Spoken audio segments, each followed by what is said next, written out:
ಝಾನ್ಸಿ ರಾಣಿ ಲಕ್ಷ್ಮೀಬಾಯಿ ಕ್ರೀಡಾಂಗಣದಲ್ಲಿ ಅದ್ದೂರಿಯಾಗಿ 77ನೇ ಗಣರಾಜ್ಯೋತ್ಸವ ಆಚರಣೆ. ಚಿಂತಾಮಣಿ ಸಮಾಜದ ಪ್ರತಿಯೊಬ್ಬರಿಗೂ ಸಾಮಾಜಿಕ ನ್ಯಾಯ ಸಿಗುವವರೆಗೂ ಸ್ವಾತಂತ್ರ್ಯಕ್ಕೆ ಬೆಲೆ ಸಿಗುವುದಿಲ್ಲ. ಸಂವಿಧಾನ ಹೇಗೆ ಇರಲಿ, ಅದನ್ನು ಅನುಷ್ಠಾನಗೊಳಿಸುವವರ ಉದ್ದೇಶ ಸರಿಯಾಗಿದ್ರೆ ಸಂವಿಧಾನ ಸದಾ ಸಮಾಜಕ್ಕೆ ಅನುಕೂಲಕರವಾಗಿರುತ್ತೆ ಎಂಬುದು ಅಂಬೇಡ್ಕರ್ ಅವರ ಅಭಿಪ್ರಾಯವಾಗಿತ್ತು ಅಂತ ತಹಶೀಲ್ದಾರ್ ಸುದರ್ಶನ್ ಯಾದವ್ ತಿಳಿಸಿದರು. ತಾಲೂಕು ರಾಷ್ಟ್ರೀಯ ಹಬ್ಬಗಳ ಆಚರಣಾ ಸಮಿತಿಯು ನಗರದ ಝಾನ್ಸಿ ರಾಣಿ ಲಕ್ಷ್ಮೀಬಾಯಿ ಕ್ರೀಡಾಂಗಣದಲ್ಲಿ ಆಯೋಜಿಸಿದ್ದ ಗಣರಾಜ್ಯೋತ್ಸವ ಕಾರ್ಯಕ್ರಮದಲ್ಲಿ ಧ್ವಜಾರೋಹಣ ನೆರವೇರಿಸಿ ಮಾತನಾಡಿದರು. ಸಂವಿಧಾನ ಆಳವಾದ, ಅಗಾಧವಾದ ಹಾಗೂ ಸುಲಲಿತವಾದದ್ದು. ಬಿಆರ್ ಅಂಬೇಡ್ಕರ್ ನೇತೃತ್ವದ ಸಂವಿಧಾನ ರಚನಾ ಸಮಿತಿಯು ಹಲವಾರು ದೇಶಗಳ ಸಂವಿಧಾನಗಳನ್ನು ಅಧ್ಯಯನ ಮಾಡಿ ನಮ್ಮ ದೇಶದ ಸಮಸ್ಯೆಗಳಿಗೆ ಅನುಗುಣವಾದ ಸಂವಿಧಾನವನ್ನು ರಚನೆ ಮಾಡಿದ್ರು. ಇಡೀ ವಿಶ್ವದಲ್ಲೇ ಅತ್ಯಂತ ದೊಡ್ಡದಾದ ಲಿಖಿತ ಸಂವಿಧಾನವಾಗಿದೆ ಅಂತ ಹೇಳಿದ್ರು. ಸಂವಿಧಾನದ ಆಶಯಗಳನ್ನು ದೇಶದ ಪ್ರತಿಯೊಬ್ಬರು ಅರಿತುಕೊಳ್ಬೇಕು. ವಿಶೇಷವಾಗಿ ಯುವ ಜನಾಂಗ ದೇಶದ ಸ್ವಾತಂತ್ರ್ಯದ ಇತಿಹಾಸವನ್ನ ವ್ಯಾಸಂಗ ಮಾಡಬೇಕು. ಸಂವಿಧಾನದ ಉದ್ದೇಶಗಳನ್ನ ಅರ್ಥ ಮಾಡಿಕೊಳ್ಬೇಕು. ದೇಶದ ಸಮಸ್ಯೆಗಳನ್ನ ಅರ್ಥ ಮಾಡಿಕೊಂಡು ಅಭಿವೃದ್ಧಿಗಾಗಿ ಶ್ರಮಿಸಬೇಕು. ಬಲಿಷ್ಠ ಭಾರತದ ನಿರ್ಮಾಣಕ್ಕಾಗಿ ಸರ್ವ ತ್ಯಾಗಕ್ಕೂ ಸಿದ್ಧರಾಗಬೇಕು ಅಂತ ಮನವಿ ಮಾಡಿದ್ರು. ನಗರಸಭೆ ಪೌರಾಯುಕ್ತ ಜಿಎನ್ ಚಲಪತಿ ಮಾತನಾಡಿ, ಉನ್ನತ ಶಿಕ್ಷಣ ಸಚಿವ ಡಾಕ್ಟರ್ ಎಂಸಿ ಸುಧಾಕರ್ ನಗರದಲ್ಲಿ ಹಾಗೂ ಕ್ಷೇತ್ರದಲ್ಲಿ ನೂರಾರು ಕೋಟಿ ಅಭಿವೃದ್ಧಿ ಕಾರ್ಯಕ್ರಮಗಳನ್ನು ಕೈಗೊಂಡಿದ್ದಾರೆ. ಹಲವಾರು ಅಭಿವೃದ್ಧಿ ಕಾರ್ಯಕ್ರಮಗಳನ್ನ ವಿವಿಧ ಹಂತಗಳಲ್ಲಿವೆ. ಎಲ್ಲವೂ ಅನುಷ್ಠಾನದ ನಂತರ ಬ್ರ್ಯಾಂಡ್ ಚಿಂತಾಮಣಿಯಾಗಲಿದೆ. ಸಾರ್ವಜನಿಕರು ಅವರಿಗೆ ಸಹಕಾರ ನೀಡಬೇಕು ಅಂತ ಮನವಿ ಮಾಡಿದ್ರು. Police, NCC, scouts and guides ಹಾಗೂ ವಿವಿಧ ಶಾಲೆಗಳ ವಿದ್ಯಾರ್ಥಿಗಳ ತಂಡಗಳು ಪಥಸಂಚಲನ ಹಾಗೂ ಧ್ವಜವಂದನೆ ನೀಡಿದ್ರು. ಸಾಧಕರನ್ನ ಸನ್ಮಾನಿಸಲಾಯಿತು. ವಿದ್ಯಾರ್ಥಿಗಳಿಂದ ಸಾಂಸ್ಕೃತಿಕ ಕಾರ್ಯಕ್ರಮಗಳು ಕೂಡ ಮೂಡಿಬಂದವು. ಈ ವೇಳೆ ಡಿವೈಎಸ್ಪಿ ಪಿ ಮುರಳೀಧರ್, ತಾಲೂಕು ಪಂಚಾಯಿತಿ ಕಾರ್ಯನಿರ್ವಹಣಾಧಿಕಾರಿ ಎಸ್ ಆನಂದ್, ಕ್ಷೇತ್ರ ಶಿಕ್ಷಣಾಧಿಕಾರಿ ಉಮಾದೇವಿ, ತಾಲೂಕು ಸರ್ಕಾರಿ ನೌಕರರ ಸಂಘದ ಅಧ್ಯಕ್ಷ ಆರ್ ಅಶೋಕ್ ಕುಮಾರ್, ಬೋವಿ ಸಂಘದ ಜಿಲ್ಲಾಧ್ಯಕ್ಷರಾದ ಎಂ ಗುರ್ರಪ್ಪ, ವಿವಿಧ ಇಲಾಖೆಗಳ ಅಧಿಕಾರಿಗಳು, ಕನ್ನಡ ಪರ ಸಂಘಟನೆಯ ಪದಾಧಿಕಾರಿಗಳು ಮತ್ತು ಸಿಬ್ಬಂದಿ ವರ್ಗ, ನಗರದ ಎಲ್ಲಾ ಶಾಲೆಗಳ ವಿದ್ಯಾರ್ಥಿಗಳು ಮತ್ತು ಶಿಕ್ಷಕರು ಭಾಗವಹಿಸಿದರು. ಭಾಷಣದಲ್ಲಿ ತಿಳಿಸಿದ್ದಾರೆ.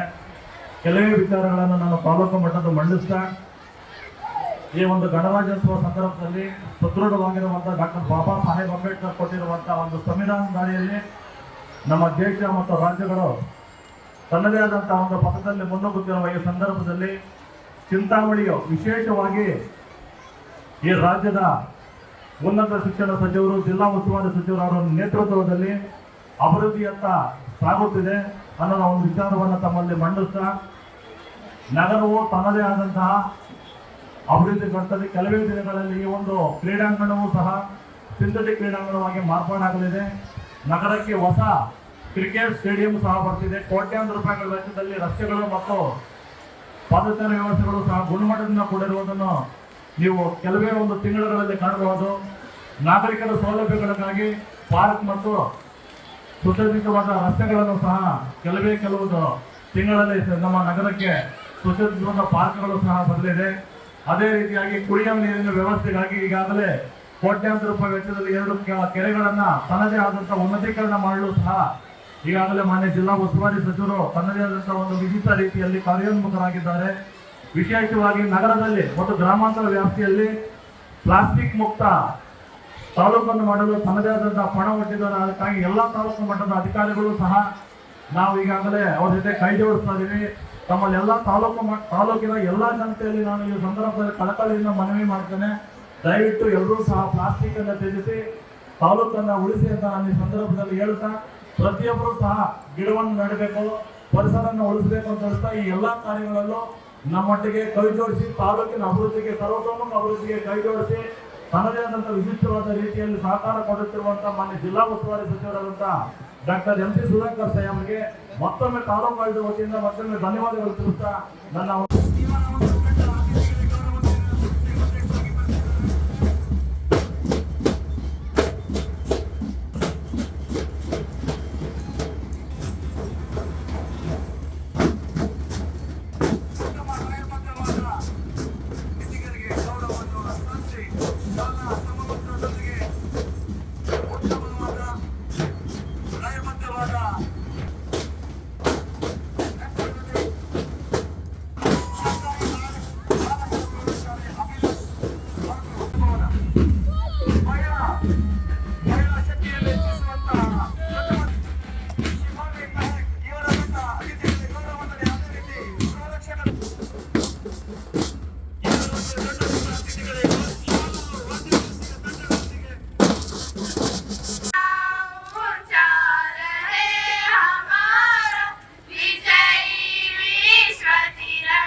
ಎಲ್ಲರೂ ಕೂಡ ನಮ್ಮನ್ನ ಒಂದು ಬಲಿಷ್ಠವಾದಂತಹ ಪ್ರಜಾಪ್ರಭುತ್ವ ದೇಶದ ಒಂದು ಏನು ಆಶಯಗಳನ್ನ ನಾವು ಇಟ್ಕೊಂಡು ನಮಗೆ ಸ್ವಾತಂತ್ರ್ಯ ಕೊಟ್ಟರು, ಆ ಆಶಯಗಳನ್ನ ಉಳಿಸ್ಕೊಳ್ಳುವಂಥ ಕಡೆಗೆ ನಮ್ಮಲ್ಲಿ ಒಂದು ನಮ್ಮನ್ನು ಕರ್ಕೊಂಡು ಬರುವಂಥ ಒಂದು ಕೆಲಸ ಮಾಡಿದರು. ಹಾಗಾಗಿ ಈ ಒಂದು ವೇದಿಕೆಯ ಮುಖಾಂತರ ಇಷ್ಟು ವರ್ಷಗಳ ಕಾಲ ನಮ್ಮನ್ನು ಸದೃಢವಾದಂತಹ ಒಂದು ಪ್ರಜಾಪ್ರಭುತ್ವದಲ್ಲಿ ಒಬ್ಬ ಪ್ರಜೆಗಳನ್ನಾಗಿ ನಮ್ಮನ್ನು ಮಾಡಿರುವಂಥ ನಮ್ಮೆಲ್ಲ ನೇತಾರರಿಗೂ ನಮಿಸ್ತಾ ಈ ದಿನದ ನನ್ನ ಈ ಒಂದು ಸಂದೇಶವನ್ನು ಮುಗಿಸ್ತೀನಿ. ಜೈ ಹಿಂದ್, ಜೈ ಕರ್ನಾಟಕ.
ಒಂದು ಪರಿಚಯ ಕಾರ್ಯಕ್ರಮದ ಪರಿವೀಕ್ಷಣೆಗೆ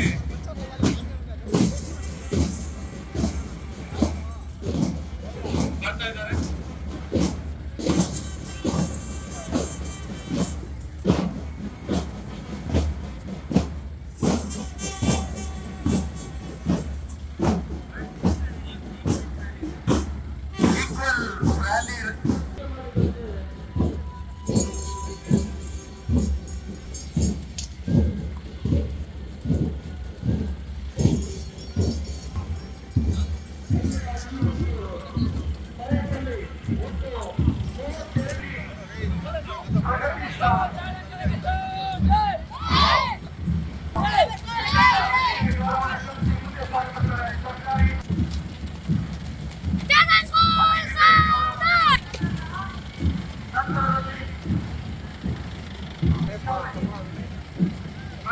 ಇವರ ಒಂದು ನಾಯಕತ್ವದ ತಂಡ